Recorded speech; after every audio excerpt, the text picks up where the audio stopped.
Before we jump into the slides, let's take a moment to talk about what's actually going on in the crypto market, because the past 24 hours have been unusually chaotic, even by crypto standards.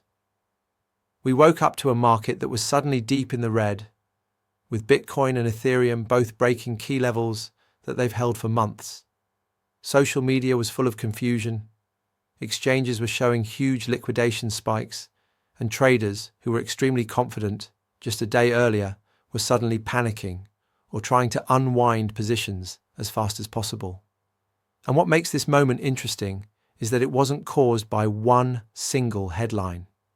Instead, it was this perfect storm of macro pressure, leverage unwinding, whale behavior, and old cycle psychology all hitting at the same time. So today, I want to walk through what really triggered this sell-off, how the market structure played a role, and what the competing narratives are about where Bitcoin goes from here. Think of this as a breakdown of the forces behind the chaos. Not just the prices moving, but the reasoning, the psychology, and the signals underneath. With that in mind, let's get into slide 1. All right, let's start with what happened in the crypto market on November 21st, because it was a pretty dramatic day. We saw a sharp and sudden sell-off across the board. Bitcoin dropped more than 5% and broke below the $82,000 level, and that's actually the first time it's fallen that low since April. Ethereum also slipped under 2,800, and once BTC and ETH started sliding, the rest of the altcoin market basically followed in a chain reaction. Big names like BNB, Doge, ADA all took heavy hits. And what's interesting is that the sentiment flipped almost instantly. It went from this steady optimism to a very broad, very clear risk-off mood. People weren't stepping in to buy the dip the way they usually do. Instead, traders were clearly trying to de-risk and protect capital. That tone shift was the real story behind the move. It wasn't just price action, it was the psychology changing. Now, one of the reasons the drop felt so violent is the level of leverage that had been building up. In just 24 hours, we saw almost $2 billion in liquidations, to be exact, about $1.965 billion, and the majority of that was long positions getting wiped out. Over $1.8 billion in longs were liquidated, compared to only around $137 million in shorts. To put that in human terms, more than 400,000 traders were flushed out in a single day. That's a massive crowd of people who were essentially forced out of their positions, which creates this cascading effect. The more longs get liquidated, the more downward pressure you get, and the more liquidations happen. And then there's the extreme cases. The largest single liquidation was a Bitcoin position of roughly $36.7 million on Hyperliquid. When liquidations of that size hit the tape, they add fuel to the fire. So the selling wasn't purely emotional. A lot of it was mechanical, triggered by leverage unwinding. Let's zoom out and talk about the macro backdrop, because this wasn't a crypto-only story. There's been a subtle but noticeable shift in expectations for rate cuts. Two Fed officials, Hammack and Goolsbee, came out with comments that cooled the market's optimism around a December cut. Hammack said he opposes further cuts because inflation is still too sticky, and Goolsbee openly admitted he's uncomfortable with the idea of cutting rates too soon. And then there's this weird new dynamic.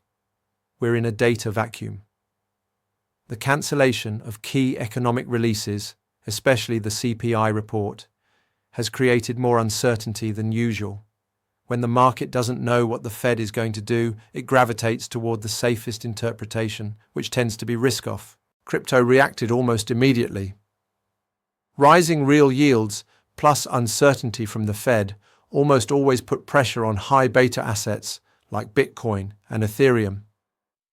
And to make matters worse, US tech stocks also had a rough session, so the overall environment basically leaned negative from every angle. There's also a structural factor. Whales have been selling heavily, Since September, large wallets have offloaded more than $20 billion worth of crypto. This isn't retail panic.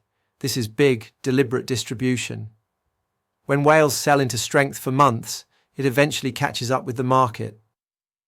Some analysts say this latest drop is partly fear-driven, but it's also tied to the bigger narrative around the 4-year Bitcoin cycle. CoinShares even mentioned that the cycle is becoming a self-fulfilling prophecy.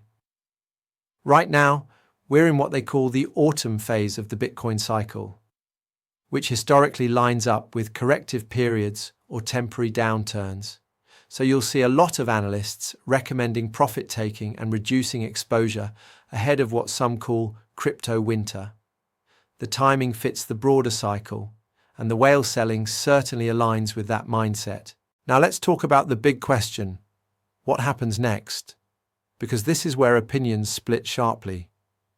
On the bearish side, Morgan Stanley argues that Bitcoin is following its historical pattern, basically a rhythm of 3 up, 3 down, 1 down.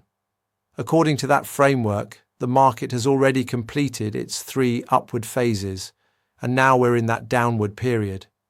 Their interpretation is pretty straightforward. Prepare for winter, lower your expectations, and brace for a slower period in crypto. But the bullish camp tells a very different story. Standard Chartered believes this isn't the beginning of a winter at all. Instead, they see this as the third major correction of the current cycle, something that resets the system before the next leg up. They point to valuation metrics like the strategy PB ratio, which has fallen to extremely low levels, historically associated with capitulation events.